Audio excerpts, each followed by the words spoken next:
കോൺസെപ്റ്റും ആ പറഞ്ഞ സ്റ്റോറിയിൽ ഉണ്ടാവണം. And the story is based on that card picture. അല്ലാതെ ഒരു ഇമാജിനറി കാർഡ് വെച്ചിട്ട് നമ്മൾ സ്റ്റോറി ഉണ്ടാക്കുക എന്നല്ല, വെറുതെ സ്റ്റോറി ഉണ്ടാക്കുന്നതല്ല. പിക്ചേഴ്സ് ഉണ്ടാകും, ആ പിക്ചർ ബേസ് ചെയ്തിട്ട് സ്റ്റോറി ഉണ്ടാക്കുകയാണ് വേണ്ടത്. അപ്പൊ നമുക്കത് വലിയ എസ്സേ ആവണം നിർബന്ധമൊന്നുമില്ല, ഒരു 3 ലൈൻ ഉണ്ടെങ്കിലും മതി. 3 ലൈൻ 4 ലൈൻ അതൊക്കെ അവരുടെ ഇഷ്ടമാണ്. പക്ഷെ നമ്മൾ ഈ ക്ലൂസ് ഇത്രേ പറയത്തുള്ളൂ, ഒരു എങ്ങനെയാണ് സ്റ്റോറി ഉണ്ടാക്കണ്ടേന്നുള്ള വിധം, എങ്ങനെ നറേറ്റ് ചെയ്യേണ്ട അല്ലെങ്കിൽ എങ്ങനെ കൺസ്ട്രക്ട് ചെയ്യേണ്ടെന്ന വിധം നമുക്ക് പറഞ്ഞു കൊടുക്കാം. എഡ്യൂക്കേഷൻസ് കുറവുള്ള ആൾക്കാരൊക്കെ ആണെങ്കിൽ ഇത് എങ്ങനെ എഴുതുക, എങ്ങനെ പറയുക, എനിക്ക് അറിയില്ല, പറച്ചിലില്ല, എഴുത്ത് മാത്രമേ ഉള്ളൂ. അപ്പൊ അതെന്ന് അവർക്ക് ഹെൽപ്പ് ചെയ്യാനായിട്ടാണ് അത് എങ്ങനെയാണ് അതിന്റെ കൺസ്ട്രക്ഷൻ, എങ്ങനെയാണ് സ്റ്റോറി കൺസ്ട്രക്ട് ചെയ്യുന്നത് എങ്ങനെയാണെന്നുള്ള നമ്മൾ ആദ്യം അവർക്ക് ഹെൽപ്പ് ചെയ്ത് പറഞ്ഞു കൊടുക്കും, എങ്ങനെ വേണ്ടതില്ല. അതാണ് ആ ഫോമാറ്റാണ് ഈ പാസ്റ്റ് പ്രസന്റ് ഫ്യൂച്ചർ എന്ന് പറഞ്ഞ ഫോമാറ്റ്. ആ ഫോമാറ്റ് പറഞ്ഞു കൊടുത്തിട്ടാണ് ആയിരിക്കും അവരെ കൊണ്ട് നമ്മൾ കഥ എഴുതിപ്പിക്കുന്നത്. കഥ എന്ന് പറയുമ്പോൾ എല്ലാവർക്കും ഒരു കഥ എഴുതാന്ന് പറയുമ്പോഴേക്കും ഇങ്ങനെ എനിക്ക് അറിയില്ല എങ്ങനെ എഴുതണ്ടേന്ന് പറയും. അപ്പൊ നമ്മൾ ഈ പറഞ്ഞ ക്ലൂ വെച്ചിട്ട് just make A sentence and just end that story എന്ന രീതിയിൽ അവർക്ക് പറഞ്ഞു കൊടുക്കുക. അങ്ങനെ പറഞ്ഞു കൊടുക്കുമ്പോൾ അവർ കുറച്ച് അവർക്ക് ഹെൽപ്ഫുൾ ആയിരിക്കും. ഇതിൽ ടൈം എന്ന സംഗതി ഇല്ല. റെസ്പോൺസസ് അവർ എഴുതുന്ന റെസ്പോൺസ്, ആ റെസ്പോൺസ് ബേസ് ചെയ്ത് നമ്മൾ ഇന്റർപ്രിട്ടേഷൻസ് നടത്തുന്നുണ്ട്. വല്ല വേറെ റെസ്പോൺസ് നമ്മൾ നോട്ട് ചെയ്യില്ല. ഒബ്സർവേഷൻസ് വേണമെങ്കിൽ നമുക്ക് നോട്ട് ചെയ്യും. കുറെ ഇപ്പോൾ ഒരു കാർഡ് വെച്ചിട്ട് തന്നെ ആൾ ഒരു ഹാഫ് ആൻ അവർ ഇരിക്കുന്നുണ്ടെങ്കിൽ you can record the time and the behaviour. ഇതിലും എൻക്വയറി ഫേസ് ഇതിലില്ല. റൊഷാക്കാണ് ഈ പറഞ്ഞ എൻക്വയറി ഫേസ്, എവിടെ നിന്നാണ് കണ്ടത്, ഏതാ ലൊക്കേഷൻ, ഏതാ കളർ നിങ്ങൾ കാണുന്നതൊക്കെ മുമ്പ് ചോദിക്കുന്നത്. ഇതില് എൻക്വയറി ഫേസ് ആവശ്യമുണ്ടെങ്കിൽ, അല്ലെങ്കിൽ കൂടുതലും എൻക്വയറി ഫേസ് ഇവിടേക്ക് വരാറില്ല. ബിക്കോസ് അതെല്ലാം ആ സ്റ്റോറിയിൽ കാണും. പറഞ്ഞ നറേറ്റ് ചെയ്ത സ്റ്റോറിയിൽ തന്നെ ഉണ്ടാകും. നമുക്ക് നമ്മുടെ സംശയങ്ങളൊക്കെ തന്നെ നമുക്ക് തീർത്തെടുക്കാൻ പറ്റും. പിന്നെ ഇതില് story is based on or theme based ആണ്. അത് നമ്മളായിട്ട് തീം, നമ്മൾ ഉദ്ദേശിക്കുന്ന എക്സാം കഴിക്കാൻ തീം ഉണ്ടാക്കണം. അവര് ഒരു കഥ എഴുതി തരുന്നു മാത്രമേ ഉള്ളൂ. നമ്മൾ ഇന്റർപ്രറ്റ് ചെയ്യുമ്പോൾ ഈ പറഞ്ഞ തീം വെച്ചിട്ടാണ് നമ്മൾ ഇന്റർപ്രറ്റ് ചെയ്യുന്നുണ്ട്. ഒന്നായിരിക്കും ഹീറോ ആരാന്നായാലും നോക്കും. എപ്പോഴൊക്കെയും നമ്മൾ സ്റ്റോറി നറേറ്റുമ്പോൾ ഒരു ഹീറോ ഉണ്ടാവും, ഒരു ഹീറോയിൻ ഉണ്ടാകും, അങ്ങനത്തെ. അപ്പൊ ഇതിൽ മെയിൻ ഹീറോ ആരാണ്, ഫീമെയിൽ ആണോ മെയിൽ ആണോ, ഏത് ഫിഗർ ആണ് അവർ കൂടുതലും ഹൈലൈറ്റ് ചെയ്തിട്ടുള്ളത് എന്നൊക്കെ നോക്കുന്നുണ്ടാവുക. അത് വെച്ചിട്ടേക്ക് അവർ സ്റ്റോറി നറേറ്റ് ചെയ്തിട്ടുണ്ടാവുക, അല്ലെങ്കിൽ കൺസ്ട്രക്ട് ചെയ്തിട്ടുണ്ടാവുക. പിന്നത്തത് അതിൻ്റെ ആ ഹീറോയിന് എന്താണ് ആവശ്യമുള്ളത്, നീഡ് എന്താണ്, അതിന് മോട്ടീവ്സ് എന്താണ്, അതിന് ഡിസയേഴ്സ് എന്താണ് ഹീറോയുടെ, അതായിരിക്കും നമ്മൾ തന്നെ ഇന്റർപ്രറ്റ് ചെയ്യുന്നുണ്ടാവുക. അതേപോലെ ഐഡന്റിഫൈ ദി പ്രോസസ് എന്ന് പറയുന്നത് ഇതേപോലെ നീഡ് എന്തിനാണ് പ്രിസൈസ് ചെയ്യുന്നത് എന്നുള്ളതാണ്, അല്ലെങ്കിൽ ഇൻഫ്ലുവൻസ് ഡൗൺ എന്തിനാണ് എന്നുള്ളത്. ആ നീഡ് ഉണ്ട് ആ ഹീറോയ്ക്ക്, ആ ഹീറോയിന് നീഡ് വന്ന് എവിടെ നിന്നാണ്, എന്ത് ഇൻഫ്ലുവൻസിനാണ് വന്നിട്ടുള്ളതെന്ന് നമ്മളൊന്ന് മനസ്സിലാക്കുന്നത്. പിന്നെ സ്കോറിംഗ് ഓഫ് തീംസ് എന്ന് പറയുന്നത്, സ്കോറിംഗ് ഓഫ് തീംസ് എന്ന് പറയുന്നത് എന്താണ് മൊത്തത്തിൽ ആ കാർഡിന് കിട്ടിയ സ്റ്റോറി, എന്തിന്റെ തീം ബേസ്ഡ് ആണ്, അവർ എന്താണ് മെയിൻ അതിന്റെ ഉള്ളടക്കം എന്നുള്ളത്, അല്ലെങ്കിൽ സാരാംശം എന്താണ് ആ സ്റ്റോറി നമുക്ക് മൊത്തത്തിൽ മനസ്സിലാക്കാറുണ്ട്. ഇത് കുറച്ചുകൂടി ഒരു സബ്ജക്റ്റീവ് ഓറിയന്റഡ് ആയിരിക്കും. ചെറിയൊരു സ്ട്രക്ചർ ഓഫ് സ്റ്റോറി തരുന്നുണ്ട്, ഹീറോ ആരാണ്, നീഡ് എന്താണ്, അതിന് പ്ലസ് എന്താണ് നമുക്ക് മനസ്സിലാക്കി എടുക്കാൻ പറ്റും. ബാക്കി കുറച്ചുകൂടി സബ്ജക്റ്റ് എക്സ്പീരിയൻസ് വെച്ചിട്ടാണ് നമ്മൾ സ്കോറിംഗ് ചെയ്യുന്നത്. പിന്നെ നമ്മൾ അവരുടെ റിസൾട്ട് കൂടി നോക്കിയിട്ടാണ് നമ്മൾ അത് ഒരു പോസിറ്റീവ് സ്റ്റോറി ആണോ നെഗറ്റീവ് സ്റ്റോറി ആണോ നമ്മൾ മനസ്സിലാക്കി എടുക്കുന്നത്. അപ്പൊ അതിലത്തെ 20 കാർഡാണ് ഇപ്പൊ ഞാൻ കാണിക്കുന്നത്. ഫസ്റ്റ് കാർഡ് ഇതാണ്, boy sitting at the table looking at the violin and he place on table in front of him എന്ന് പറയുന്നത്. അപ്പൊ അത് ഒരാൾ പറഞ്ഞ റെസ്പോൺസുകൾ എഴുതി വെച്ചിട്ടുണ്ട്. ഇതൊക്കെ നമ്മുടെ ഗൂഗിളിലുള്ള സംഭവങ്ങൾ തന്നെയാണ്. അതാ പറഞ്ഞ പോപ്പുലർ റെസ്പോൺസ്. എപ്പോഴും പിള്ളേരാണെങ്കിൽ വലിയവരാണെങ്കിലും പറയുന്ന ഒരു കോമൺ കാർഡാണിത്. ഫസ്റ്റ് കാർഡ് ഒരു കോമൺ കാർഡാണ്. ഇതിൽ ജെൻഡർ ഡിഫറൻസ് ഇല്ല, ഇതിൽ യൂണിക് കാർഡാണ്, യൂണിസെക്സ് കാർഡാണ് കൊടുക്കുന്നത്. പിന്നത്തെ കാർഡ് എന്ന് പറയുന്നത് ഫീമെയിൽ ഫിഗറിലേക്ക് പോകും. അതിൽ 2 ഫിഗേഴ്സ്, ഒന്ന് ഒരു ബാക്ക്ഗ്രൗണ്ടിൽ ഒരു ഫിഗർ വരുന്നുണ്ട്, പിന്നെ ഫ്രണ്ട്സ് വേറെ ഫിഗർ. അപ്പൊ അത് ബേസ് ചെയ്തിട്ടായിരിക്കും നമ്മൾ സ്റ്റോറീസ് നറേറ്റ് ചെയ്യുന്നതും അത് വെച്ചിട്ടായിരിക്കും നമ്മൾ ഇന്റർപ്രിറ്റേഷൻ നടത്തുന്നത്. കണ്ടു പിക്ചർ 3BM എന്ന് പറഞ്ഞതാണ്, ബോയ് അല്ലെങ്കിൽ മെയിൽ രണ്ടുപേർക്കും ഈ പറഞ്ഞ കാർഡ് കൊടുക്കാം. ഇത് കണ്ടിട്ട് എന്താണ് നിങ്ങൾക്ക് മനസ്സിലാവണം. അപ്പൊ ഇതിന് വെച്ചിട്ട് നമ്മൾ സ്റ്റോറി നറേറ്റ് ചെയ്യണം. GF third card ആണ്, GF girl or you can give to female also. It's a unique card ആണ്, ആർക്കും കൊടുക്കാം. Male and female, boy and girl ആർക്കും ഈ കാർഡ് കൊടുക്കും. കോമൺ കാർഡ് ആണ്. Fifth card is also a common card. 6 ones for boys or for males. The 6th one is GF girl or female. 7th one is for boy or a male. Seventh card ഉണ്ട്. അപ്പൊ ഈ മെയിലിലെ 7th card പോലെ തന്നെയാണ് ഫീമെയിലിന് 7th card ഉണ്ട്, ഗേളിനും 7th card ഉണ്ട്. Okay,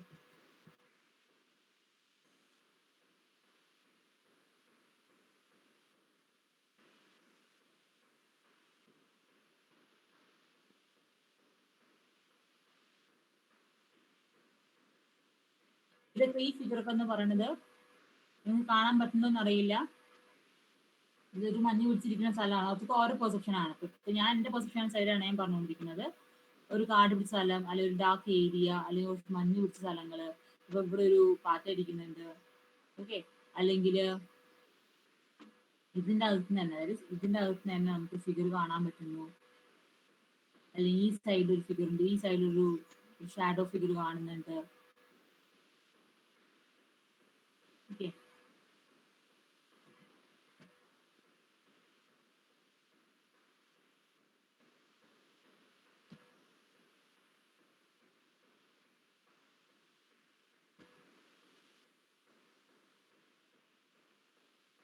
ഇതൊക്കെ കൂടുതൽ നമ്മളെ പേഴ്സണാലിറ്റി പേഴ്സോണ മനസ്സിലാക്കാൻ വേണ്ടി കൊടുക്കുന്ന കാർഡ്സ് ആണ്.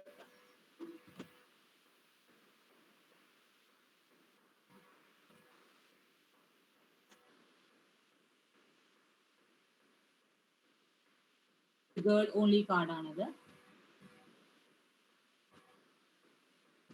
ഇതൊക്കെ എപ്പോഴും കാണുമ്പോൾ കോമൺ റെസ്പോൺസ് ആണ്. സൂയിസൈഡ് ഉള്ളവർക്ക് മനസ്സിലാക്കാനായിട്ടുള്ള കാർഡ്സ് ആണ് ഇതൊക്കെ വരുന്നത്. ലോൺലിനെസ് മനസ്സിലാക്കാനായിട്ടുള്ള കാർഡ്സ് ഇതൊക്കെ. ഇതൊക്കെ കാണുമ്പോൾ തന്നെ ഫീലിങ്സ് അവർക്ക് വരും. ഗ്രേവ് യാർഡിന്റെ അകത്ത് നിൽക്കുക എന്നുള്ളൊരു ഫീലിംഗ് ആണ് മിക്കവർക്കും വരാറുള്ളത്. അല്ലെങ്കിൽ you are under stress, you are under trap എന്നുള്ള ഫീലിംഗ് അതിൽ വരിക. അതിന് കൂടെ ചില ഡീറ്റെയിൽസ് കാർഡിലാണ് ഈ ഇന്നത്തെ റെസ്പോൺസ് വരിക. ഇതിൽ വേറൊരു ഫിഗർ ഉണ്ട് ഇതിൻ്റെ അകത്ത് മനസ്സിലാക്കുന്നത്. ഇതൊരു ബ്ലാങ്ക് കാർഡാണ്. 16:1 ബ്ലാങ്ക് കാർഡാണ്. ഈ ബ്ലാങ്ക് കാർഡ് എന്ന് പറയുന്നത് ആക്ച്വലി ബ്ലാങ്ക് തന്നെയാണ്. അതിൽ നമുക്ക് ഇമാജിൻ ചെയ്യാം ഒരു പിക്ചർ. ആ ഇമാജിൻ ചെയ്ത പിക്ചർ വെച്ചിട്ടേക്ക് നമ്മൾ സ്റ്റോറി ചെയ്യുന്നുണ്ടാവുക. The 7th card. The 17th കാർഡിനകത്തും ഗേൾ ആൻഡ് ഫീമെയിൽ ഉണ്ട്. The 18th card for boy and male. 18th card for girl and female. 19th card is a common card. ഇത് കുറച്ചുകൂടി child friendly കാർഡാണ്. നമുക്കിപ്പോൾ ഇതൊരു കളേർഡ് അല്ല, actually black and white തന്നെയാണ് വരുന്നത്. കാണുമ്പോൾ ഒരു കാർട്ടൂൺ ക്യാരക്ടേഴ്സ്, ആനിമേറ്റഡ് മൂവീസിലെ ക്യാരക്ടർ, ആനിമേറ്റഡ് മൂവീസ് സീൻസ് അതായിട്ട് നമുക്ക് തോന്നുന്നത്. പിന്നെ ലാസ്റ്റ് വൺ 20th കാർഡ് എന്ന് പറയുന്നത്. It's also A common card. അപ്പൊ ഈ കാർഡ്സ് ആണ് നമ്മൾ TAT നമ്മളിപ്പം കൊടുക്കുന്നത്. 20 കാർഡ്സ് കൊടുക്കുന്നത് മൊത്തത്തിൽ എനിക്ക് കാണിച്ചു തന്നിട്ടുണ്ട്. ഇതാണ് ഇതിന്റെ സാമ്പിൾസ്. ഈ കാർഡ്സ് ആണ് സാമ്പിൾസ് നമ്മൾ കൊടുക്കുക. 20 കാർഡ്സ് കൊടുക്കുന്നു. ആ 20 കാർഡ്സ് കാണിച്ചിട്ട് അവർ ഓരോ കാർഡ് കണ്ടിട്ട് സ്റ്റോറി നറേറ്റ് ചെയ്യാൻ പറയും. നറേറ്റ് ചെയ്ത് റൈറ്റ് ചെയ്യാൻ പറയും അവർക്ക്. ആ റൈറ്റ് ചെയ്ത് കിട്ടുന്ന സ്റ്റോറീസ് എങ്ങനെ വേണം ഫോർമാറ്റ് ആദ്യം പറഞ്ഞു കൊടുക്കുന്നുണ്ട്. ആ സ്റ്റോറി ഫോർമാറ്റിൽ എഴുതി തന്നിട്ട് നമ്മൾ ഇന്റർപ്രിറ്റേഷൻസ് നടത്തും. ആ interpretations always based on A hero, whose A hero in the story, what's the main theme of the story, what's the need of the hero, okay, what's the main motive of that hero. ഇതൊക്കെ നമ്മളൊന്ന് കണ്ടുപിടിക്കുക. അങ്ങനെയാണ് നമ്മൾ അതിനെ interpretation സൈഡിലേക്ക് പോകുന്നത്. അതാണിപ്പോൾ TAT എന്ന് പറഞ്ഞത്. അപ്പോൾ TAT കഴിഞ്ഞ് ഇനി അടുത്തത് അടുത്ത പ്രൊജക്ട് ടെക്നിക് ടെസ്റ്റ് എന്ന് പറയുന്നത്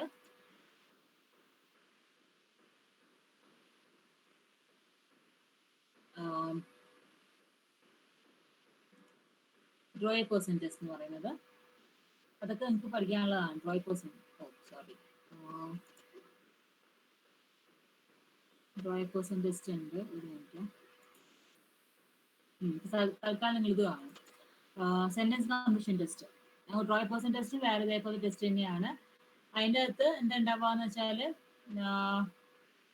V are asking the person to draw a figure.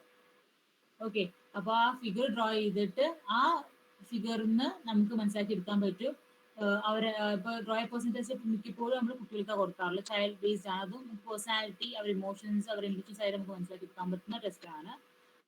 എന്നിട്ട് അവരുടെ ഇതേപോലെ പിള്ളേരുടെ ഇന്നർ ഫീലിങ്സും തോട്ട്സും മനസ്സിലാക്കാൻ വേണ്ടിയിട്ടാണ് ഡ്രോ എ പേഴ്സൺ ടെസ്റ്റ് കൊടുക്കുന്നത്. അങ്ങനെ പല formations, draw a man test വന്നിട്ടുണ്ട്, പിന്നെ ഹൗസ് ആൻഡ് ഫ്രീ ടെസ്റ്റ് ഒക്കെ വന്നിട്ടുണ്ട്. ഇതൊക്കെ പ്രൊജക്ട് ടെസ്റ്റുകൾ തന്നെയാണ്. ഡ്രോ എ മാൻ ടെസ്റ്റിനകത്ത് എപ്പോഴൊക്കെയാലും ഒരു ഫിഗർ മാനിനെ വരയ്ക്കാനാണ് പറഞ്ഞത്. ഡ്രോ എ പേഴ്സൺ എന്ന് പറയുമ്പോൾ ആര് വേണമെങ്കിൽ വരയ്ക്കാം. അപ്പോൾ നമ്മൾ രണ്ട് പേജ് കൊടുക്കും. റെസ്പോൺസ് ഷീറ്റ്, 2 റെസ്പോൺസ് ഷീറ്റ് നമ്മൾ കൊടുക്കുന്നുണ്ടാവുക. അറ്റ് ഫസ്റ്റ് എഡ്മിനിസ്ട്രേഷൻ സൈഡിലാണെങ്കിൽ at first we'll ask them to draw a figure, അല്ലെങ്കിൽ ഡ്രോ എ പേഴ്സൺ എന്ന് ഫിഗർ അല്ല, സോറി, ഡ്രോ എ പേഴ്സൺ മാത്രമേ പറഞ്ഞു. അപ്പോൾ നമുക്ക് ആൺകുട്ടിക്ക് നമ്മൾ കൊടുക്കുകയാണെങ്കിൽ പേപ്പർ കൊടുത്തിട്ട് വരയ്ക്കാൻ പറയുവാണെങ്കിൽ എപ്പോഴെങ്കിലും ഫസ്റ്റ് ഫിഗർ എപ്പോഴും ആൺകുട്ടിയായിരിക്കും. ആൺകുട്ടിയാണ് വരയ്ക്കണമെങ്കിൽ ആൺകുട്ടി ആയിരിക്കും അതിൽ ഫസ്റ്റ് പേഴ്സൺ ആയിട്ട് വരയ്ക്കുന്നുണ്ടാവുക. സെക്കൻഡ് പിക്ചറായിട്ട് നമ്മൾ പിന്നെയും പറയും ഒരു പ്രാവശ്യം കൂടി വരയ്ക്കാൻ പറയും, അടുത്ത ഒരു പ്രാവശ്യം കൂടി വരയ്ക്കാൻ പറയും. അപ്പൊ അടുത്ത് വരയ്ക്കാൻ പറയുമ്പോൾ അവരെപ്പോഴേക്കും ഒരു ഫീമെയിൽ ഫിഗർ നമ്മൾ എപ്പോഴും പറയുക ആ ഫസ്റ്റ് ഫിഗർ നമ്മൾ ഒരു പേഴ്സണെ വരയ്ക്കാനാണ് പറയുക. പിന്നെ സെക്കൻഡ് ടൈം നമ്മൾ വരയ്ക്കാൻ പറയുമ്പോൾ ജസ്റ്റ് ഓപ്പോസിറ്റ് ജെൻഡറിനെ വരയ്ക്കാനാണ് പറയുക. അപ്പോൾ എപ്പോഴെങ്കിലും ബോയ് ആണ് വരയ്ക്കണമെങ്കിൽ അത് ഫീമെയിൽ ഗേൾ ആയിട്ട് വരയ്ക്കും, ഗേൾ ആണെങ്കിൽ അതിനെ ബോയ് ആയിട്ടേക്കും സെക്കൻഡ് ഫിഗർ സെക്കൻഡ് റെസ്പോൺസിബിലിറ്റി വരയ്ക്കുന്നുണ്ടാവും. അങ്ങനെയാണ് നമ്മൾ അതിൻ്റെ അകത്ത് നമ്മൾ ഇതേപോലെ ഇന്റർപ്രിട്ടേഷൻസ് അതിനുണ്ട്. റോയ് പേഴ്സൺ ടെസ്റ്റിന് ഇതേപോലെ ഇന്റർപ്രിട്ടേഷൻസ് ഉണ്ട്. അതൊരു മാനുവൽ ബേസ്ഡ് തന്നെയാണ്. മാനുവലിൽ കൊടുത്തിട്ടുണ്ട് അതിൻ്റെ ഒരു കുട്ടിനെ വരയ്ക്കുവാണെങ്കിൽ അതിൻ്റെ ഫേസ് എങ്ങനെയായിരിക്കണം, അതിൻ്റെ ഐസ് എങ്ങനെയായിരിക്കണം, അതിൻ്റെ ഇയേഴ്സ് എങ്ങനെയായിരിക്കണം, ഡ്രസ്സിങ് പാറ്റേൺ എങ്ങനെയായിരിക്കണം, ഡ്രസ്സിന് വ്യത്യാസമാകുന്നത് എന്താണെന്ന് അതിന് ഓരോ ഏരിയ ദാറ്റ് ഈസ് ഇപ്പം ഡ്രസ്സ്, ഫേസ്, അതേപോലെ ബോഡി പാർട്സ് ഇതൊക്കെ വെച്ചിട്ട് അതിലുണ്ടോ ഇല്ലയോ, അപ്പോൾ അതില്ലെങ്കിൽ എന്താണ് ഇന്റർപ്രിട്ടേഷൻസ് ആയിട്ട് അതൊക്കെ നമ്മുടെ മാനുവൽ കൊടുത്തിട്ട് 5% മാനുവൽ കൊടുത്തിട്ടാണ് ഇന്റർപ്രിട്ടേഷൻസ് ആയിട്ട് നടത്തുന്നത്. ഇതൊക്കെ ഇപ്പൊ ഈ പറഞ്ഞ മൂന്ന് അതായത് Rorschach, thematic precision test, then Roy person test ഒക്കെ പ്രൊജക്റ്റീവ് ടെസ്റ്റുകളാണ്. ഓക്കെ, ഇതെല്ലാം ഫിഗേഴ്സ് വെച്ചിട്ടുള്ള ടെസ്റ്റുകളാണ്. അല്ലെങ്കിൽ ഫിഗേഴ്സ് ഇല്ലാത്തതാണ് റോഷാക്ക് ടെസ്റ്റ് എന്ന് പറയുന്നത്. എന്നാലും അതിനൊരു ചെറിയൊരു ഫോം ടെസ്റ്റ് നമുക്ക് പറയാം. പിന്നെ ഇത് നമ്മൾ കൊടുത്തിട്ടുള്ളത് സെന്റൻസ് കംപ്ലീഷൻ ടെസ്റ്റ് എന്നാണ് പറയുന്നത്. സെന്റൻസ് കംപ്ലീഷൻ ടെസ്റ്റ് എന്ന് പറയുന്നത് ലൈക്ക് നമ്മൾ നേരത്തെ പറഞ്ഞല്ലോ തിയറി ബേസ് ചെയ്തിട്ടാണ്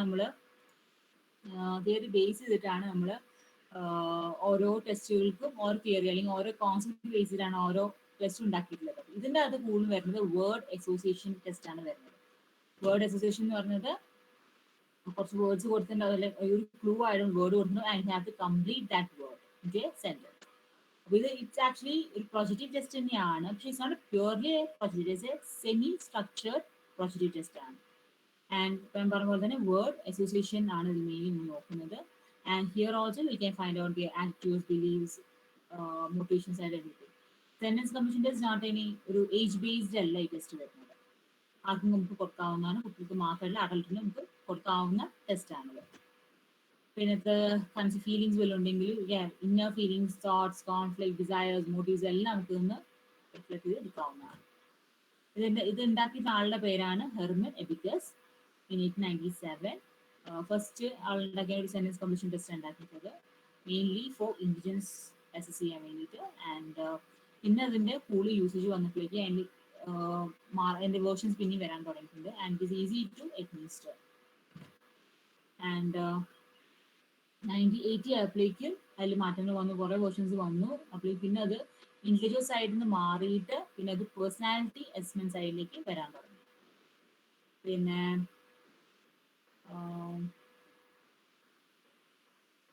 ഇത് നമ്മുടെ ഈ പറഞ്ഞ ടെസ്റ്റ് സെന്റൻസ് കമ്മീഷൻ ടെസ്റ്റ് നമ്മുടെ ഇവിടുത്തെ ഈ പറഞ്ഞ സെന്റൻസ് കമ്മീഷൻ ടെസ്റ്റ് ഉണ്ടാക്കിയിട്ടുള്ളത് L N Dubey and Archana Dubey. And ഇത് ഞാൻ പറഞ്ഞ തന്നെയാണ് അഡ്മിഷൻ സൈഡ് എന്ന് പറയുന്നത്. ഇറ്റ്സ് ലൈക്ക് ഒരു word be given and you have to fill it and make it a sentence. And there's no speed. Age range is here. It's 14 to 19 years ആണ് ഇവിടെ കൊടുത്തിട്ടുള്ളത് ഈ സെന്റൻസ് കമ്മീഷൻ ടെസ്റ്റ് എന്ന് പറയുന്നത്. And comes to 50 items. ഇതിലാണെങ്കിൽ കൂടുതലും ഈ പറഞ്ഞ സെന്റൻസ് കമ്മീഷൻ ടെസ്റ്റ് കൂടുതലും ക്വാണ്ടിഫൈ ചെയ്യാൻ പറ്റുന്ന സെന്റൻസ് കമ്മീഷൻ ടെസ്റ്റ്. അതുകൊണ്ടാണ് സെമി സ്ട്രക്ചർ പ്രൊജക്റ്റീവ് എന്ന് പറയുന്നത്. ക്വാണ്ടിഫൈ മറ്റേ കൂടുതലും അവരുടെ റെസ്പോൺസ് ബേസ് ചെയ്തേക്ക് നമ്മൾ കാര്യങ്ങൾ ഇന്റർപ്രിറ്റ് ചെയ്തിട്ടുണ്ടാവുക. അപ്പോൾ ഫസ്റ്റ് ഇതിലെ ഇന്റർപ്രിറ്റേഷൻ സൈഡിൽ നോക്കുന്നത് ഇത് പേഴ്സണാലിറ്റി. ഇത് ഈ ടെസ്റ്റ് സെന്റൻസ് കമ്മീഷൻ ടെസ്റ്റ് ഈ ടെസ്റ്റ് ഇപ്പോൾ പറഞ്ഞുകൊണ്ടിരിക്കുന്ന ടെസ്റ്റ് ആക്ച്വലി മെഷർ ചെയ്യുന്നത് അല്ലെങ്കിൽ അസസ് ചെയ്യുന്നത് പേഴ്സണാലിറ്റിയാണ്. അതിന്റെ സ്കോറിംഗ് കാര്യങ്ങളാണ് എനിക്ക് പറഞ്ഞു തരുന്നത്. 50 items ഉണ്ട്. ഇതിന്റെ സ്കോറിംഗ് ബേസ്ഡ് ഓൺ 3 ഏരിയാസ് ആണ്. 3 പേഴ്സണാലിറ്റി ഏരിയാസ് നമ്മൾ നോക്കുന്നത്. ഒന്ന് അവരുടെ sociability, self confidence and ambitions level. Reliability, validity ഉണ്ട്. ക്രൈറ്റീരിയൻ വാലിഡേഷനാണ് നോക്കിയിട്ടുള്ളത്. ആക്ച്വലി വാലിഡേറ്റ് ചെയ്യാൻ ടീച്ചേഴ്സിന് വേണ്ടിയാണ് അവർ ടെസ്റ്റ് ചെയ്തിട്ടുള്ളത്.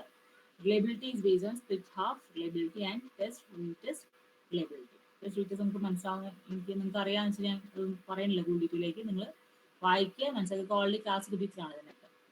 പിന്നെ ഇതിന്റെ സ്കോറിംഗ് എന്ന് പറയുന്നത് ഓരോ ഐറ്റംസും നിങ്ങൾ പറയാൻ പറ്റില്ല, എല്ലാം വേർഡ് ആണല്ലോ, വേർഡ് അസോസിയേഷൻ ടെസ്റ്റ് പോലെയാണല്ലോ വരുന്നത്. അപ്പോൾ ഇതിന് ഓരോ വേർഡ്സ് അല്ലെങ്കിൽ ഓരോ ഐറ്റംസ് അല്ലെങ്കിൽ ഓരോ സെന്റൻസിന് വായിക്കുമ്പോൾ കിട്ടുന്ന റെസ്പോൺസ് പോസിറ്റീവ് ആണെങ്കിൽ സ്കോർസ് 2, നെഗറ്റീവ് റെസ്പോൺസ് ആണ് വായിച്ചു കിട്ടുന്നെങ്കിൽ go to 1, and neutral sentence ആണ് ഉണ്ടാക്കിയിട്ടുണ്ടെങ്കിൽ ഗോസ് ടു 0. അങ്ങനെയാണ് അതിന്റെ സ്കോറിംഗ് പാർട്ട് വരുന്നത്. സോ ഒരു വേർഡ് കൊടുത്തു, ആ വേർഡ് നമ്മൾ കംപ്ലീറ്റ് ചെയ്യുന്നത് സെന്റൻസ് ലെവലിൽ കംപ്ലീറ്റ് ചെയ്യുന്നത്. ആ സെന്റൻസിനെ വായിക്കുമ്പോൾ എക്സാമിന് കിട്ടുന്ന റെസ്പോൺസ് ആണ് നമ്മുടെ സ്കോറിംഗ് പാർട്ടിലേക്ക് വരുന്നത്. റെസ്പോൺസ് ഇപ്പോൾ പോസിറ്റീവായിട്ട് കിട്ടുവാണ്, വായിക്കുന്നതിന് പോസിറ്റീവ് റെസ്പോൺസ് കിട്ടുവാണെങ്കിൽ എക്സാമിന് 2 എന്ന് കൊടുക്കാം, നെഗറ്റീവ് ആണെങ്കിൽ 1 കൊടുക്കും. പ്രത്യേകിച്ച് നമുക്കൊരു റെസ്പോൺസും കിട്ടുന്ന ആ വായിച്ച് നമുക്കൊരു ഫീലിംഗ് വല്ല പോസിറ്റീവ് ആണ് നെഗറ്റീവ് ആണ് നമുക്ക് മനസ്സിലാവുന്നില്ലെങ്കിൽ ഇറ്റ് കൻ ഗിവ് 0. അങ്ങനെയാണ് അതിന്റെ ടോട്ടലാണ്. അപ്പോൾ ഓരോ ഏരിയയിലും ഇതിന്റെ എപ്പോഴും ഇതിന്റെ ഓരോ ഏരിയയിലും ടോട്ടൽ ചെയ്തിട്ടാണ് നമ്മൾ അവരുടെ സോഷ്യബിലിറ്റി, അതേപോലെ അവരുടെ സെൽഫ് കോൺഫിഡൻസും അവരുടെ ആംബിഷ്യസ് ലെവലും മനസ്സിലാക്കിയിരിക്കുന്നത്. അതാണ് സെന്റൻസ് കംപ്ലീഷൻ ടെസ്റ്റ്. ഇതാണ് അതിന്റെ ടോപ്പിക്. ഓക്കെ,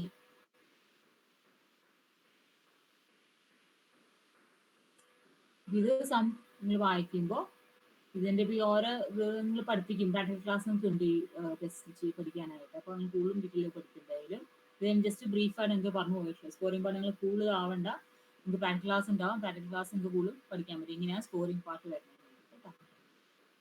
ഇപ്പൊ എന്താ ടെസ്റ്റ് നിങ്ങൾ മനസ്സിലാക്കിയാൽ മതി.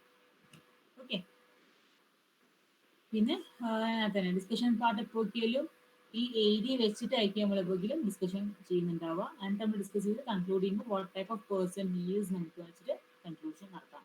സോഷ്യൽ പേഴ്സൺ ആണോ, അത് is a ambitious person, or is a sociable plus is a ambitious person, maybe is ambitious person ആയോ, maybe is a social person. അങ്ങനെ എങ്ങനെ വേണമെങ്കിൽ നമുക്ക് ഈ 3 ഏരിയ വെച്ച് നമുക്ക് കൺക്ലൂഡ് ചെയ്യാം. That's about the sentence completion test. Semi structure projective test. അപ്പൊ ഇതൊക്കെയാണ് നമ്മൾ പ്രൊജക്റ്റീവ് എടുക്കുന്നത്. നേരത്തെ ഞാൻ പറഞ്ഞല്ലോ അതിന്റെ ഡീറ്റെയിലേക്ക് പോകുന്നത്. അതാണ് ഇപ്പൊ നമ്മൾ ഡീറ്റെയിലേക്ക് പോയതാണ് സെപ്പറേറ്റ് നമുക്ക് നേരത്തെ കാണിച്ചിട്ടുണ്ടായിരുന്നത്. ഇനിയിപ്പോ ഞാൻ പറയാൻ പോകുന്നത് പ്രൊജക്റ്റ് ടെസ്റ്റ് തന്നെയാണ്. അതിലത്തെ ചിൽഡ്രൻ എപ്പിസെപ്ഷൻ ടെസ്റ്റ് എന്ന് പറയുന്നത്. നേരത്തെ ഇതേപോലെ എപ്പിസെപ്ഷൻ ടെസ്റ്റ് ആയിരുന്നു തിമാറ്റിക് എപ്പിസെപ്ഷൻ ടെസ്റ്റ് എന്ന് പറയുന്നത്. അതേപോലെ ഹ്യൂമൻ ഫിഗേഴ്സ് കാണിച്ചിട്ട് അത് നമ്മൾ സ്റ്റോറി നറേറ്റ് ആണ് ചെയ്യുന്നത്. ഇതിൽ എങ്ങനെയാന്ന് വെച്ചാൽ കുട്ടികൾക്ക് വേണ്ടി മാത്രമായിട്ട് ടെസ്റ്റ് ആണ്. മറ്റേതിൽ തിയേറ്ററിനകത്താണെങ്കിൽ കുട്ടികൾക്കും അഡൽട്ടിനും ഒക്കെ നമുക്ക് ചെയ്യാവുന്നതാണ്. അതേപോലെ ജെൻഡർ വൈസും മാറിയിട്ട് നമുക്ക് സ്റ്റോറീസ് കാർഡ്സ് കാണിച്ചിട്ട് നമുക്ക് മനസ്സിലാക്കി എടുക്കാവുന്നതാണ്.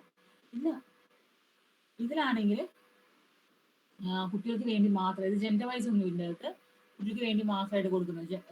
ഒരു ജെൻഡർ എന്നില്ല, കുട്ടികൾ എന്നുള്ള ചൈൽഡ് എന്ന രീതിയിലാണ് നമ്മൾ കാർഡ് ഉണ്ടാക്കിയിട്ടുള്ളത്. ഏജ് റേഞ്ചസ് 3 to 10 years വരെ. And here also we are finding out their motives, needs, attitudes ഒക്കെ ആണ് മനസ്സിലാക്കിയിരിക്കുന്നത്. സെയിം തിയറി ഒക്കെ അതിന്റെ സെയിം തന്നെയാണ്. സൈക്കോഡൈനാമിക് ആണ്, ഉണ്ടാക്കിയ ആളും സെയിം തന്നെയാണ്, മുറ തന്നെയാണ് ഉണ്ടാക്കിയിട്ടുള്ളത്. And specially is made for Latin children ആണ് ഉണ്ടാക്കിയിട്ടുള്ളത്. നമുക്ക് യൂസ് ചെയ്യുന്നുള്ളത് അത്രയ്ക്ക് അത്യാവശ്യം കൂടുതൽ യൂസേജ് വരുന്നത്. കാരണം തിയേറ്റർ തന്നെ നമുക്ക് ഈ പറഞ്ഞ കുട്ടികളുടെ വേർഷൻസ് അവരുടെ ആക്ടിവിറ്റീസ് മനസ്സിലാക്കി എടുക്കുന്നതുകൊണ്ട് നമ്മൾ ടാറ്റ് കൂടുതൽ നമ്മൾ അത്രയ്ക്ക് യൂസ് ചെയ്യുന്നില്ല. തിയേറ്ററിന് കിട്ടുന്നതുകൊണ്ട് നമ്മൾ അത്രയ്ക്ക് പോകാത്തത്. അല്ലെങ്കിൽ അത്രയ്ക്ക് താഴെയുള്ള എന്തെങ്കിലും സെക്ഷൽ അബ്യൂസ് അങ്ങനത്തെ എന്തെങ്കിലും കേസുമാണ്, ചൈൽഡ് സെക്ഷൽ അബ്യൂസ് കേസാണ് വരുമ്പോൾ ഹ്യൂമൻ ഫിഗേഴ്സിന് അവർക്ക് ബുദ്ധിമുട്ട് വരുന്നുണ്ടെങ്കിൽ അതൊക്കെ നമ്മൾ സീരിയലിലേക്ക് കയറും.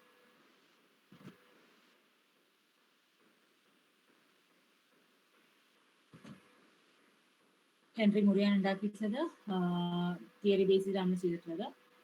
അതേപോലെ ഇത് മെയിൻലി ഡെവലപ്പ് ചെയ്ത ആളുടെ പേരാണ് ബെല്ലക് എന്ന് പറഞ്ഞ ആള്. റിവല്യൂഷൻ 1996 ഉണ്ടാക്കിയിട്ടുണ്ട്. ഇത് മെയിൻലി നമ്മൾ കൊടുക്കുന്ന ഫിഗേഴ്സ് ആണ് ഹ്യൂമൻ ഫിഗേഴ്സ് അല്ലെങ്കിൽ ആനിമൽ ഫിഗേഴ്സ്. ആനിമൽ ഫിഗേഴ്സ് കൊടുക്കാൻ കാരണം പെട്ടെന്ന് നമുക്ക് കുറച്ചും ഫ്രണ്ട്ലി ആണ്. കുട്ടികൾക്ക് എപ്പോഴെങ്കിലും ആനിമൽസ് കളേഴ്സ് ഇതൊക്കെ അവർക്ക് കൂടുതൽ ഇഷ്ടമാവും. അതുകൊണ്ടാണ് അങ്ങനത്തെ ഒരു കാർഡ് ഒരു കളർ ഫ്രണ്ട്ലി അല്ലെങ്കിൽ കളേർഡ് ഫ്രണ്ട്ലി എന്നല്ല, ആനിമൽ ഫ്രണ്ട്ലി ആയിരിക്കും പിള്ളേരുടെ ഒരു കോൺസെപ്റ്റിലാണ് അവർ ഈ പറഞ്ഞ കാർഡ്സ് ഉണ്ടാക്കിയിട്ട് പിള്ളേർക്ക് കൊടുക്കുന്നത്. പിന്നെ അതിന്റെ വേറെ വേർഷൻസ് ഉണ്ട്. CAT-A ഉണ്ടായിരുന്നു. അതിൽ ഏജ് റേഞ്ച് 3 അല്ല വരുന്നത്, 7 to 10 years, 3 years വരെയുള്ള പിള്ളേർക്ക് നോക്കാവുന്നതാണ്. 7 to 10 years. അത് ഇതിൽ ഹ്യൂമൻ ഫിഗേഴ്സ് ആണ്, ആനിമൽസിനല്ല. 3 yearsലുള്ള കുട്ടികൾക്കാണ് നമ്മൾ കൂടുതലും ആനിമൽ ഫിഗേഴ്സിന് ഇമ്പോർട്ടൻസ് കൊടുത്തിട്ടുള്ളത്. 3 to 10 years വരെയുള്ളവർക്ക്. ഇതിന്റെ അകത്താണ് CAT-Aയുടെ അകത്താണെങ്കിൽ കൂടുതൽ ഹ്യൂമൻ ഫിഗേഴ്സിനാണ് ഇമ്പോർട്ടൻസ് കൊടുത്തിട്ടുള്ളത്. എന്താണ് CAT-H-ന്റെ അതും ഇതേപോലെ തന്നെ വേർഷൻസ് വരെ ഇറക്കിയെന്ന് മാത്രമേ 10 കാർഡ്സ് തന്നെയാണ്. പ്രത്യേകിച്ച് ആക്കാനില്ല. നമ്മൾ കൂടുതൽ മനസ്സിലാക്കേണ്ടത് there is a TAT cards are there and there is a CAT cards are there, especially for children, but especially for all genders and for all ages. പിന്നത്തത് വേറെ പ്രൊജക്റ്റ് ടെസ്റ്റ് ആണ് tell me a story test. Tell me a story test എന്ന് പറയുന്നത് ഇതേപോലെ തന്നെ തിമാറ്റിക്കിന്റെ പോലെ തന്നെയാണ്. നമ്മൾ figures കാണിക്കുന്നില്ല, പിക്ചേഴ്സ് നമ്മൾ കൂടുതലും കാണിക്കുന്നത്. പിക്ചേഴ്സ് കണ്ടിട്ട് they have to make a story. അപ്പോൾ എന്തെങ്കിലും ഒരു തീം ബേസ്ഡുള്ള ഞാനത് അത്രയ്ക്ക് ഞാൻ ഫെമിലിയർ അല്ല ഇത് വെച്ചിട്ട് ഞാൻ വായിച്ച് മനസ്സിലാക്കിയതാണ്. ഞാൻ ചെയ്ത് നോക്കിയിട്ടുമില്ല ഈ സ്റ്റോറി ടെസ്റ്റ്. അപ്പോൾ ഇതിൽ കൂടുതലും ഞാൻ വായിച്ച് മനസ്സിലാക്കിയത് എന്താണെന്ന് വെച്ചാൽ നമ്മൾ ഒരു സ്റ്റോറി കാണിക്കുന്ന ഒരു പിക്ചർ കാണിക്കേണ്ട and they have to make a story narrate a story actually. And ആ നറേഷൻസിനാണ് അവരുടെ ഇമോഷണൽ ഫീലിങ്സും സ്റ്റേറ്റ്സും നമ്മൾ ഇമോഷണൽ സ്റ്റേറ്റ് നമ്മൾ മനസ്സിലാക്കുന്നത്. That is how they narrate. Okay, and this for children and for the adolescence part. Stimulus cards എന്ന് പറയുന്നത് mainly ആ കൊടുക്കുന്ന കാർഡ്സ് ആൻഡ് സ്റ്റിമുലസ് കാർഡ്സ് എന്ന് പറയുന്നത് കാർഡിൽ കാണുന്ന പിക്ചർ ആണ് സ്റ്റിമുലസ്. ആ സ്റ്റിമുലസ് ബേസ് ചെയ്തായിരിക്കും ഒരു സ്റ്റോറി നറേറ്റ് ചെയ്യുന്നുണ്ടാവുക. And it is different from TAT എന്ന് പറയുന്നത്. ഇതിൽ നമ്മളിവിടെ കൊടുക്കുന്ന 23 കാർഡ്സ് ആണ്. നമ്മുടെ TAT കാർഡ്സിന് 20 കാർഡ്സ് മാത്രമേ ഉള്ളൂ. അതിൽ കൂടുതലും ബ്ലാക്ക് ആൻഡ് വൈറ്റ് ആണ്. നേരത്തെ കാണിച്ചൊന്നുമില്ല, കൂടുതലും black and white, coloured card അല്ല. ഈവൻ ലാസ്റ്റ് കാർഡും കൂടി, ദാറ്റ് ഇസ് സെക്കൻഡ് ലാസ്റ്റ് കാർഡും കൂടി കളേർഡ് എന്നല്ല, ജസ്റ്റ് ഒരു ആനിമേറ്റഡ് ആയിട്ട് കാർഡ്സ് നമ്മൾ കണ്ടിട്ടുണ്ടായിരുന്നു. ഇതിൽ കൂടുതലും കൊടുക്കുന്നത് ഈ പറഞ്ഞ ടെൽമി സ്റ്റോറിയുടെ അകത്ത് കൊടുക്കുന്ന കാർഡ്സ് 23 കാർഡ്സിന്റെ ബേസ്ഡ് ആണ് കളേർഡ് കാർഡാണ്. അതായത് ക്രോമാറ്റിക് പിക്ചേഴ്സ് അങ്ങനെ കളേർഡ് ബേസിസിലെ പിക്ചേഴ്സ് നമ്മൾ കാണിച്ചു കൊടുക്കുന്നത്. And they have to make a meaningful story. And ഇതിൽ ടീച്ചറിനകത്ത് മീനിങ്ഫുൾ സ്റ്റോറീസ് വേണമെന്നില്ല, അതിന്റെ ഫോമാറ്റ് ഒന്ന് കിട്ടണം. മൊത്തത്തിൽ വായിച്ചാൽ നമുക്ക് അതിന്റെ ഹീറോ എന്താണ്, ആരാ, എന്തായാലും നീഡ്, ഹീറോ നീഡ് എന്താണെന്ന് മൊത്തത്തിൽ നമുക്ക് മനസ്സിലാക്കിയെടുക്കാം. അതിന് ഒരു ഫോമാറ്റ് കൊടുക്കുന്നുണ്ട്, base on present past future രീതിയിൽ എഴുതണം എന്നൊക്കെ പറയുന്നുണ്ട്. പക്ഷെ അവർക്ക് എഴുതാൻ പറ്റുന്നില്ല. ഫുള്ളായിട്ട് അവർ എഴുതാൻ ഒരു സ്റ്റോറി സ്റ്റാർട്ട് ചെയ്തു, സ്റ്റോറി എൻഡ് ചെയ്തു, പക്ഷെ മൊത്തത്തിലുള്ള സ്റ്റോറി ഫുള്ളായിട്ട് കിട്ടുന്നില്ല എന്ന് ഇല്ലെങ്കിൽ പോലും നമുക്ക് അതിൽ പ്രശ്നം വരുന്നില്ല. ബിക്കോസ് നമ്മുടെ സ്റ്റോറിനേക്കാളും കൂടുതൽ ഇമ്പോർട്ടൻസ് കൊടുക്കുന്ന അതിലെ ക്യാരക്ടേഴ്സും അവരുടെ നീഡ്സും മോട്ടീവ്സും കൂടുതൽ ഇമ്പോർട്ടൻസ് കൊടുക്കുന്നത്. ഇതിൻ്റെ അകത്താണ് സ്റ്റോറി ഫുള്ളായിട്ടും ഒരു മീനിങ് ആയിട്ട് വരണം എന്നാണ് ഇത് നിർബന്ധിക്കുന്നത്. പിന്നത്തത് ഇതിന് മെയിൻലി ഇമോഷൻസ് ആയിട്ടാണ്, മെയിൻലി ഇമോഷൻസും കോഗ്നിഷൻസ് മനസ്സിലാക്കണമെന്ന് പറയുന്നുണ്ട്. അതേപോലെ കോഗ്നിഷൻസ്, ഇമോഷൻസ്, ഇന്റർപേഴ്സണൽ സ്കിൽസ് ഒക്കെ നമ്മൾ മനസ്സിലാക്കിയിരിക്കുന്നുണ്ട്. ഇതിൽ ഇമോഷൻസ് ആയിരുന്ന പൊളാരിറ്റി ഓഫ് ഇമോഷൻസ് എന്ന് പറയുന്നത് അവരുടെ മൂഡ് സ്റ്റേറ്റ് എങ്ങനെയാണ്, whether they happy or whether they are sad എന്ന ആ രണ്ട് പോളിസി വെച്ചിട്ടാണ് നമ്മൾ ഇതിൽ ഇന്റർപ്രിറ്റേഷൻസ് നോക്കുന്നത്. അപ്പോൾ ആ സ്റ്റോറിയുടെ അകത്ത് തന്നെ നമുക്ക് ആ പോൾസ് കണ്ടുപിടിക്കാം, ഇമോഷണൽ പോൾസ് നമുക്ക് ഇന്ന് കണ്ടുപിടിക്കാൻ പറ്റും. പിന്നത്തെ വേറൊരു അപ്പോൾ ഈ ടെൽമി സ്റ്റോറി, സോറി ഞാൻ പറഞ്ഞത് ഏതായിരുന്നു, ടെൽമി സ്റ്റോറി ടെസ്റ്റ് ആണ്. ടെൽമി സ്റ്റോറി ടെസ്റ്റിന്റെ അകത്ത് കൾച്ചർ ബേസ്ഡ് അല്ല, ആക്ച്വലി കൾച്ചർ റിലവൻ്റ് ആണ്. നമുക്ക് കൾച്ചർ റിലവൻ്റ് എന്ന് വെച്ചാൽ കുറച്ചും ഫ്രീ ആണ്, ഫെയർ അല്ല, കുറച്ചും കൾച്ചർ ഫ്രീ ആയിട്ടുള്ള ഒരു ടെസ്റ്റ് തന്നെയാണ്. എന്തായാലും പ്രൊജക്റ്റ് എപ്പോഴൊരു ഫ്രീ ടെസ്റ്റിനാവുക, ഫെയർ ആവാറില്ല, ഫ്രീ ടെസ്റ്റ് തന്നെ എടുക്കാറുള്ളത്. പിന്നെ വേറൊരു ടെസ്റ്റ് എന്ന് പറയുന്നത് ജെറോണ്ടോളജിക്കൽ എപ്പിസെംഷ്യൽ ടെസ്റ്റ് ആണ്. It's mainly for old age people, their feeling,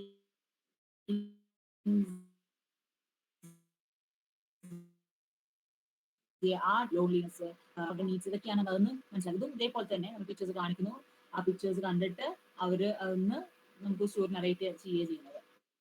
ഇതെല്ലാം ഈ പറഞ്ഞ ഈ tell me story we have to narrate orally narrating. This one we are writing it again, ഒരു ഓർലി നറേറ്റ് ചെയ്താൽ മതി.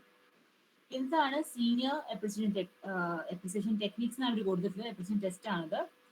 അത് ഇതേപോലെ തന്നെ കുറച്ചുകൂടി ഓൾഡ് ഏജ് കൂടുന്നു മാത്രമേ ഉള്ളൂ. അതൊക്കെ സെയിം ബേസ്, അതെല്ലാം കൺസ്ട്രക്ഷൻ എ സ്റ്റോറി അല്ലെങ്കിൽ നറേറ്റിംഗ് എ സ്റ്റോറി ബേസ്ഡ് ആണെന്നതെല്ലാം ഈ ടെസ്റ്റ് ഒക്കെ ഉണ്ടാക്കിയിട്ടുള്ളത്.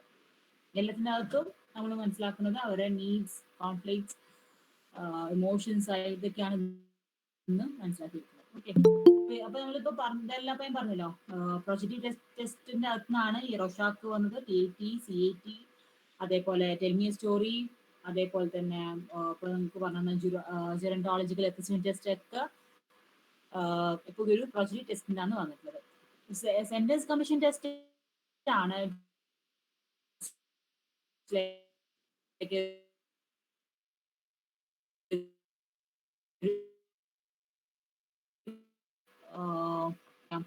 ഒരുപാട് SCT ഉൾപ്പെടുത്തിയിട്ടുള്ളത്. പിന്നത്തെയാണ് അപ്പൊ പ്രൊജക്ട് ടെസ്റ്റ് കഴിഞ്ഞു. പിന്നത്തെയാണ് പേഴ്സണാലിറ്റി ഇൻവെന്ററീസ് എന്ന് പറയുന്നത്. ഇതിന് ഷോർട്ട് ആണ് കേട്ടോ. അത് വലിയ ഡീറ്റെയിൽസ് ചെയ്യാൻ പോണില്ല, ബിക്കോസ് നിങ്ങൾക്ക് ഇതിനെ വേറെ ഇനി ക്ലാസ് കിട്ടും, ഈ MMPIക്കൊക്കെ ക്ലാസ് നമുക്ക് ഉണ്ട്. അപ്പോൾ ചിലർക്ക് ഈ ക്ലാസ് കഴിഞ്ഞവരും ഉണ്ട് ഇതിൻ്റെ അകത്ത്, അപ്പോൾ അതുകൊണ്ട് ഫുൾ ഡീറ്റെയിലേക്ക് പോണില്ല. പേഴ്സണാലിറ്റി ഇൻവെന്ററി എന്ന് പറയുന്നത് കുറെ ക്വസ്റ്റ്യൻസ് ഉണ്ടാകും. And this questions based on ഒരു ഐഡിയ ബേസ്, അല്ലെങ്കിൽ ഒരു അസംഷൻ ബേസിസിലായിരിക്കും ഈ സംഗതി നോക്കുന്നത്. പേഴ്സണാലിറ്റി ആണ് ഇതിന്റെ മെയിൻ അസംഷൻ എന്ന് പറയുന്നത്. പേഴ്സണാലിറ്റി എന്ന് പറഞ്ഞത് എന്താണെന്നുള്ളത് sense of human being according to Hall 1957. അപ്പോൾ ഒരു പേഴ്സണാലിറ്റി ഒരു പേഴ്സൺ എന്ന് പറയുമ്പോൾ അവരുടെ തോട്ട്സ് ഇമോഷൻസ് ആൻഡ് ബിഹേവ് അതിന്റെ സമ്മപ്പാണ് അല്ലെങ്കിൽ അതിന്റെ ടോട്ടൽ ടോട്ടാലിറ്റി ആണ് ഒരു പേഴ്സണാലിറ്റി എന്ന് പറയുന്നത്. ഫിസിക് അല്ലെങ്കിൽ ബോഡി ബേസിഡ് നമ്മൾ ഒരാളുടെ പേഴ്സണാലിറ്റി എന്നുള്ളത് പറയുന്നത് it's based on the thoughts emotions are based on the behaviour. അതിന്റെ മൊത്തത്തിലാണ് ഒരാളുടെ പേഴ്സണാലിറ്റി നല്ലതാണെന്ന് പറയുന്നത്. അപ്പൊ ഇതില് ഹാളിന്റെ ഇന്റർപ്രിട്ടേഷൻ ഇപ്പൊ ഇവിടെ മെൻഷൻ ചെയ്തിട്ട് നിങ്ങളുടെ ബുക്കിനകത്ത് കുറെ ഡെഫിനിഷൻസ് വന്നിട്ടുണ്ട്. അതായത് മെയിൻ ആയിട്ട് നമ്മൾ എപ്പോഴും ഉപയോഗിക്കുന്ന ഒരു പേഴ്സണാലിറ്റി ഇൻവെന്ററി ആണ് MMPI, മിനസോട്ടിക് മൾട്ടിഫേസിക് പേഴ്സണാലിറ്റി ഇൻവെന്ററി എന്ന് പറഞ്ഞ് അതിന് വേറെയും ക്വസ്റ്റ്യൻസ് വന്നിട്ടുണ്ട്. NCM